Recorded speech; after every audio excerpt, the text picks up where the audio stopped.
The Ritual of a Mud Magar. I stared at the page I'd torn off in my hand, trying to work out what it could possibly mean. Suddenly, I heard a rustling from behind me, and Miss Hatchetface's voice said, "Do you need some help with that, Mr. Rogers?" I crumpled the paper in my fist and quickly stuffed it in my pocket. "What was that?" she asked. "It was a cute drawing Sarah did in class," I lied. "That's lovely." Miss Hatchetface smiled, but the joy didn't quite touch her eyes. Resting there was the same look I'd seen the night before, a look quite similar to suspicion. "Well, I'll just get that desk for you then," she said, stepping around me and lifting the school desk as if it were nothing. I watched her carry the desk off to the garage, and before sliding the paper out of my pocket once again, I pulled up my cell phone camera and took a picture, then stuffed the paper back in my pocket, resolving to get rid of the evidence that I had been snooping later. As I was doing that, something else caught my eye. The TV remote of Minor Inconveniences lay on the coffee table. I grabbed the little black remote with purple buttons and stuffed it into my pocket as well, thinking it may come in handy. I stood there in the middle of the living room, waiting for Miss Hatchetface to return so that I could try my best to act natural, but she didn't come. Confused, I went back to the garage to investigate. I put my ear up to the door, but all I could hear was a faint murmuring. I edged the remote out of my pocket, scanning it to see if there was something that might help me hear her better. My eyes roved over the many buttons, taking in things like flaming burps, 2 left feet, and hairy tongue, before finally settling on the button I needed. A button I'd seen Sarah use on Frankenteddy once before, Dumbo mode. I took a hard swallow in anticipation of what I knew the remote was going to do to me, pointed it at my head, and pressed the button. Instantly, I felt a disturbing sensation. My ears had become not quite numb, and it felt like someone with soft, gloved hands was pulling on them, stretching them like silly putty. I felt my left ear and discovered that it was now roughly 2 times the size of my head. I pressed it to the door. The indistinct murmurs had now become hushed whispers, quiet, but clear enough to make out. "I keep telling you we should have these conversations in hell," came Miss Hatchetface's urgent whisper. I strained my giant ears, listening for another voice, but there was none. "I think he's starting to suspect something. I told you not to send that old woman." There was another gap in the conversation as Miss Hatchetface listened to whomever it was she was speaking with. Yeah, I told you, she's almost ready. I've never seen anyone learn the magic so fast. You must have been right about her. Just get construction done on your end." There was another long silence, and then the shuffling of feet walking towards the door. I darted back into the living room as quickly and as silently as I could, padding up the stairs as I fumbled with the remote of Minor Inconveniences and trying to stuff it back into my pocket. I was almost to the top when I ran into a fuzzy brick wall in the form of Frankenteddy. Time slowed as I began to fall backwards over the stairs, and I wondered if they'd be able to shrink my ears back down after I died from a broken neck. But I didn't die. Instead, an enormous furry paw reached out and grabbed me by the front of my shirt, yanking me roughly back to my feet. My ears wobbled ridiculously as I slowed to a stop. "Pardon me, Lord Rogers." Frankenteddy's voice boomed at least 3 times as loud in my new giant ears. It's okay, really, I just need to get by so that I can..." "It seems you have altered your appearance," Frankenteddy droned on, oblivious to my wincing at his every word. "A wise decision.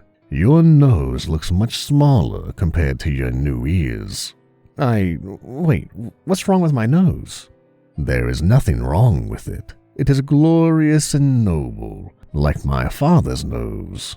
"Oh, well, that's..." "He was a toucan salmon doll." "Right, thanks, Frankenteddy." I heard a delicate throat clear, and I turned to see Miss Hatchetface standing at the foot of my stairs.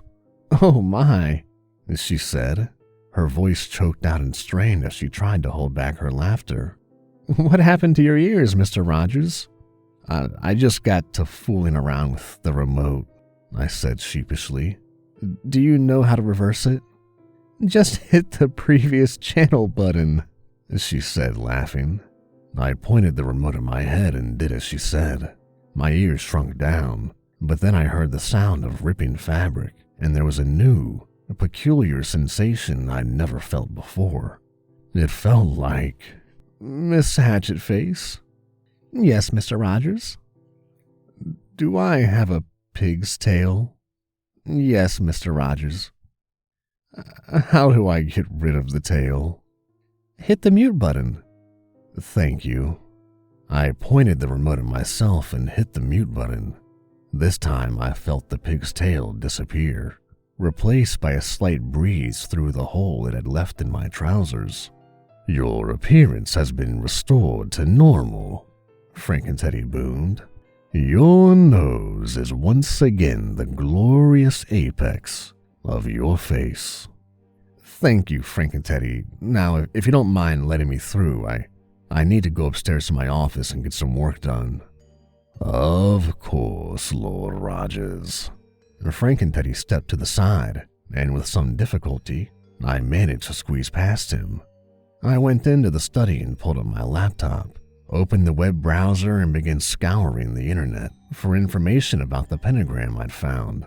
I pored over dozens of websites, ranging from the encyclopedic to the psychotic. Finally, after 4 hours and 3 cups of coffee, I found what I was looking for. The website was down a link rabbit hole, the web address a long string of random letters and numbers. It was the kind of website that search engines don't index, that you can only get to by following link after link haphazardly until you stumble upon it accidentally. But somehow, I had found it. It looked as if it hadn't been touched in years, like one of those old blog websites from the mid-90s. There was only one page and no other explanation except for the blood-red letters that peeled out of the solid black background, and a photo of the pentagram I now had saved in my phone. I leaned in closely, and I could see the light from the computer screen illuminating my reflection as I scanned the article. This is what it said. The Ritual of a Mudmagar. The Ritual of a Mudmagar is the most ancient and powerful of all satanic rites.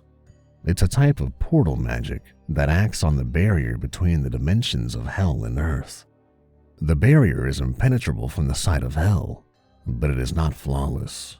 At certain places on earth, places where great evil has occurred, there exist tiny cracks just large enough for the souls of the damned to pass through. An act of extreme evil may even allow for demons to send a piece of their souls through the cracks and haunt those who visit such places. The Ritual of a Mudmagar works to widen these cracks so that larger demonic souls may escape back up to Earth's surface. This rite is only theoretical and has never been used, as it requires the Dark Lord Satan himself to perform it in hell. It is said that if the ritual is performed in concert with Satan's direct descendant on Earth, the Dark Lord himself may return. And then I heard a voice from behind me. Hello, Darren.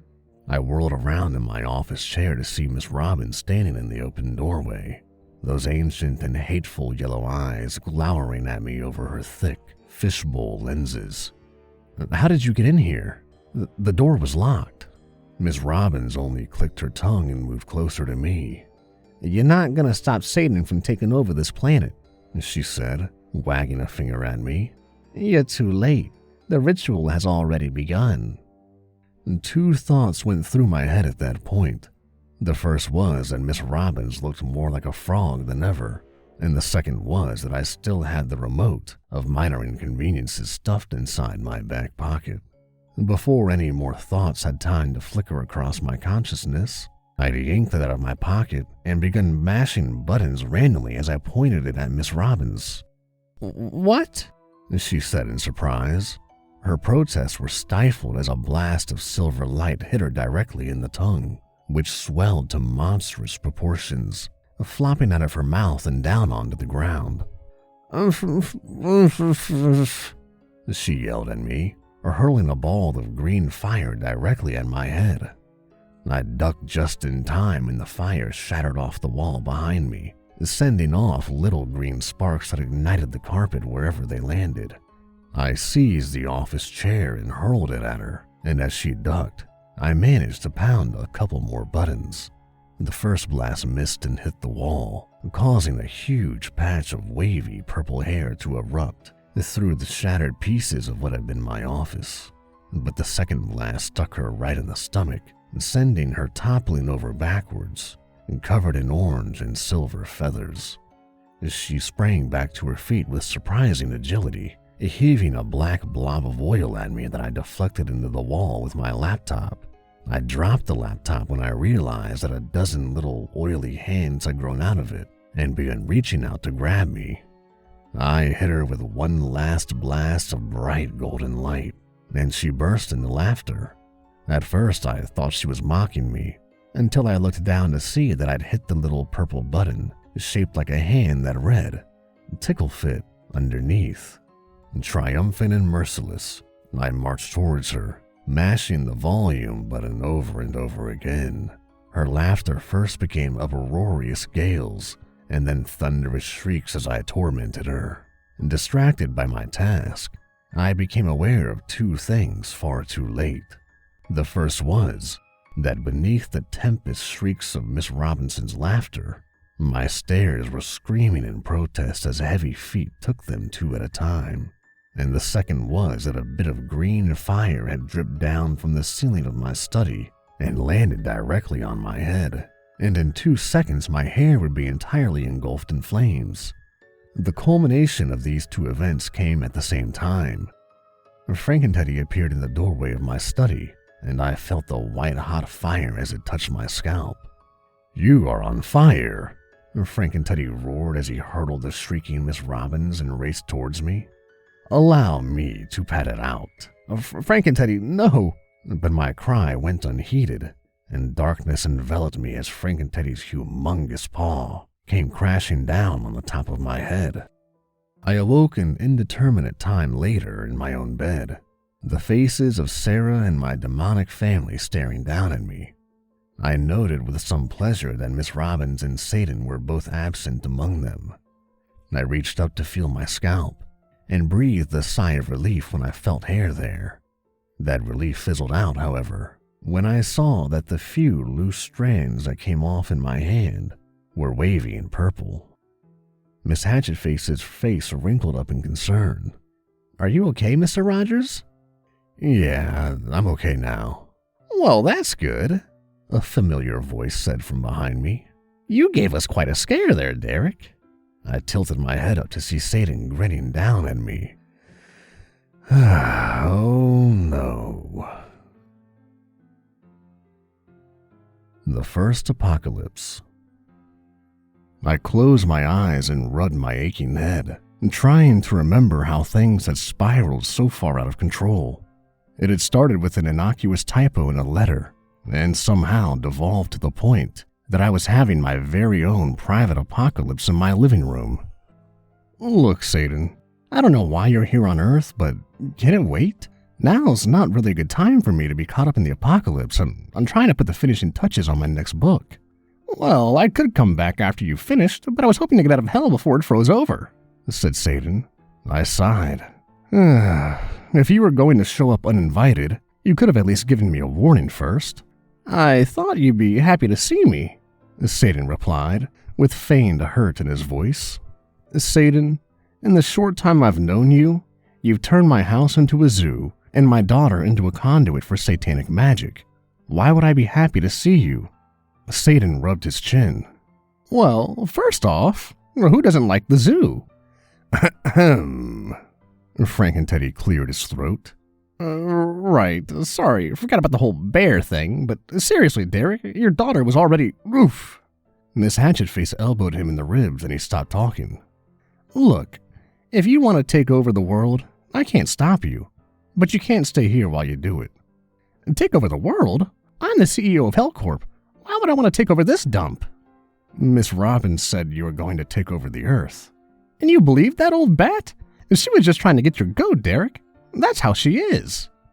I do not understand how a goat is involved, interjected Frank and Teddy. We both paused, looked at him, and then turned back to each other and continued as if he hadn't said anything. Okay, then, if you're not here to take over the planet, then why are you here? Well, being the CEO of hell is stressful, and besides overseeing daily operations, I have to liaise with Earth politicians and corporate lawyers. I needed a vacation, so I decided to come up here and take my daughters to Disneyland. That's the most ridiculous thing I've ever heard. I know. Why would anyone want to come to Earth to visit Disneyland when the theme parks in hell are so much better? But you have to understand that riding the blood luge for the billionth time is a little uninspiring. Know what I mean? Not even a little. I sighed again and squeezed my eyes shut, rubbing the lids until the little fireworks exploded onto the black canvas of my vision. Fine. Let's go to Disneyland, I guess. There we have it, Satan said, clapping his hands together and grinning. It's just a nice, wholesome family trip to Disneyland. There's no evil ulterior motive or anything like that. I'm ready when everyone else is. You mean now? Yeah, the cab's waiting outside, Daniel. We all packed while you were unconscious. My name's not Daniel, it's... But my head went fuzzy when I tried to think of my name. Oh boy, Frank and Teddy really did a number on you, huh? Don't worry about it. I've got a great doctor in hell. He'll fix you right up. He can even take that nose down a couple of sizes while he's at it. He's famous up here. You've probably heard of him. Really? What's his name? Dr. Mengele. No thanks, Satan. Okay, Daniel. Whatever you say. Before I knew it, suitcases were being tossed into the van that had pulled up in front of my home, and we were all piling in like demonic sardines in a can. All of us except Miss Robbins. I didn't bother to ask where she had gone. Miss Hatchetface was wearing a long black skirt that hid her tail, and Satan had put on a tuxedo and a cowboy hat, insisting that this made him look like a typical human being. Frank and Teddy, meanwhile, had been forced to don an enormous, fuzzy brown teddy bear costume as a disguise. I look ridiculous, he said as he dropped himself into the van's back row of seats. The van tipped to the side under his weight. But you were already a teddy bear. If anything, you just look cute now. It is not my mission objective to be cute. The taxi driver eyed us in the rearview mirror. Heavy bags hung under wary eyes. Are you guys going to some sort of convention or something? He asked. We are escorting the offspring of Satan to the magical land of Dizzy, bellowed Frank and Teddy. You what now? Don't listen to him. We're just a normal American family going on our weekly trip to Disneyland. Right. Hey, wait a second, Satan.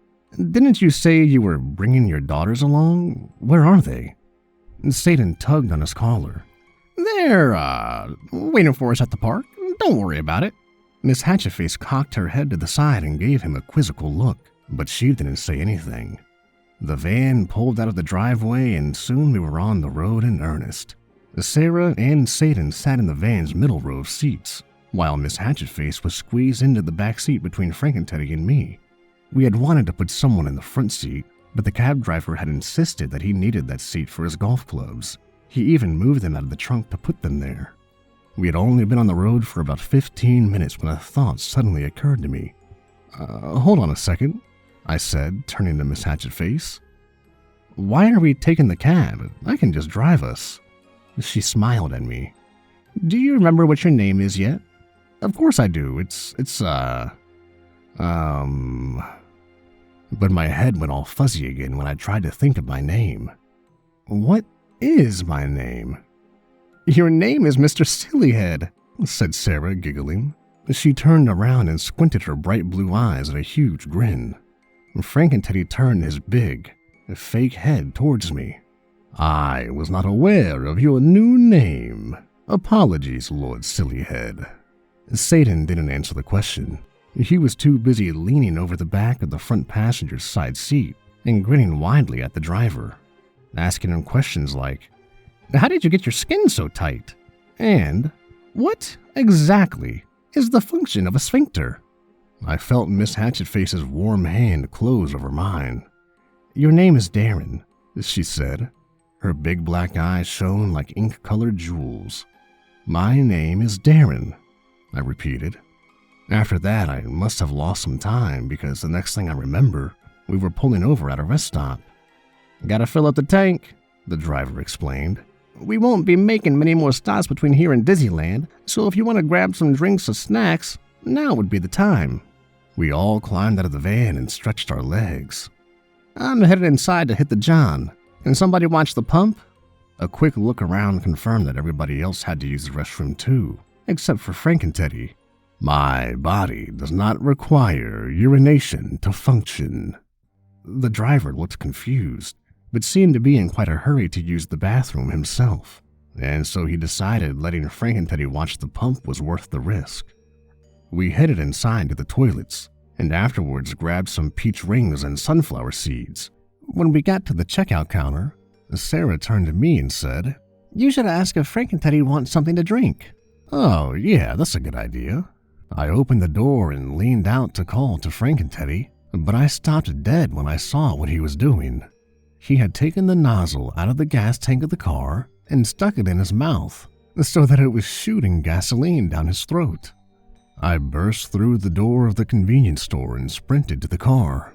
"What the hell are you doing?" I demanded. Frank and Teddy turned off the gas and dropped the nozzle. "I wish to taste the warrior's elixir of this fearsome metal beast. It is indeed a potent drink." "You can't drink gasoline. You're gonna explode." "By what treacherous sorcery may this divine beverage cause me to explode?" "It's gasoline. The entire point is that it explodes. That's how the car runs. It's a combustion engine." Frank and Teddy paused for a moment. "You mean to tell me that this beast is powered by explosions?" "Well, more or less." "This is joyous news. I shall inform Satan so that he may bring a pair down to hell at once to begin breeding." Okay, just please go spit the gas out." Frank and Teddy turned his head and belched out a 30-foot spurt of flames. "I have disposed of the gasoline." "Yeah, you have," I said, as my heart fluttered weakly in my chest. "Good job." The cashier of the convenience store, a balding man in his late 40s with a comb-over and a bulbous beer gut, ran outside and waddle-sprinted to the pumps. "What the hell was that?" he demanded. Frank and Teddy approached him and placed a paw upon his shoulder. "That was the demonstration of the power of Satan's future demonic cavalry, small human. But there is no need for you to fear. We do not mean you any harm." The cashier squirmed his way out from under Frank and Teddy's paw and looked at me. "Is he off of his meds or something?" "Sorry about that. He's not from around here. Why don't we go inside and I'll pay for those snacks." With a sidelong glance at Frank and Teddy, the cashier turned on his heel and we walked together inside. Sarah had grabbed 5 extra bags of candy while I was outside, and I was too exhausted to put up a fight when she plopped them down on the counter. She hugged me around the waist and said, "I love you, Daddy." And I kissed her on the top of her head and said, "I love you too." We locked our hands together and headed back to the parking lot to see the driver had finally returned from the bathroom and was staring at the gas pump with a frown. "Sorry about that. I'll pay for it." The driver shook his head and muttered something rude-sounding under his breath before climbing back into the driver's seat. We all clambered back into the car. I noticed that Miss Hatchetface was already inside. "Have you been here the whole time?" "More or less." "If that's true, then why didn't you stop Frank and Teddy from drinking gasoline?" Miss Hatchetface went pale. "You mean you don't drink gasoline on Earth?" "Of course not." "Oh no. I've been putting it in your breakfast." That actually explains a lot. The cab driver was giving us the stink eye as he pulled out of the lot and back onto the open road. I turned and watched the scenery flit by in a blur of pastel greens and browns. Before I knew it, the monotony of the barren countryside had lulled me into a deep sleep.